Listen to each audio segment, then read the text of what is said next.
ঋণে জর্জরিত যুক্তরাষ্ট্র। বর্তমানে অভ্যন্তরীণ ঋণের পরিমাণ $৩৫.৩ ট্রিলিয়ন, যার দৈনিক সুদের খরচই এখন প্রায় $৩ বিলিয়ন। অর্থনীতির এই গতি যেন একটি বিশাল রোলার কোস্টারের মতো। একদিকে দ্রুত বাড়ছে ঋণের বোঝা, অন্যদিকে সুদ পরিশোধের চাপ। অ্যাপোলো গ্লোবাল ম্যানেজমেন্টের প্রধান অর্থনীতিবিদ টোরস্টেন স্লোক জানিয়েছেন, শুধু কার্যদিবসেই নয়, ছুটির দিনেও দেনা পরিশোধ করতে হচ্ছে।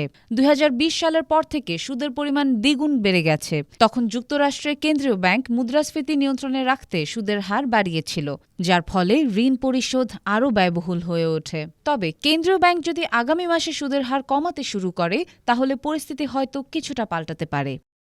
স্লোক আরও বলেছেন, যদি সুদের হার 1% কমে, তবে প্রতিদিনের সুদের খরচ $৩ বিলিয়ন থেকে $2.৫ বিলিয়ন নেমে আসবে। এদিকে যুক্তরাষ্ট্র সরকার এই মাসের শেষে তাদের অর্থবছর শেষ করছে এবং বছরের শুরু থেকে সুদের খরচ $1 ট্রিলিয়ন অতিক্রম করেছে।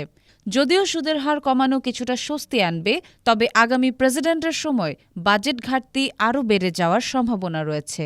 পেন ওয়ার্টন বাজেট মডেলের বিশ্লেষণ অনুযায়ী, ডোনাল্ড ট্রাম্প বা কমলা হ্যারিস যেই নির্বাচিত হন, বাজেট ঘাটতি বেড়ে যাবে।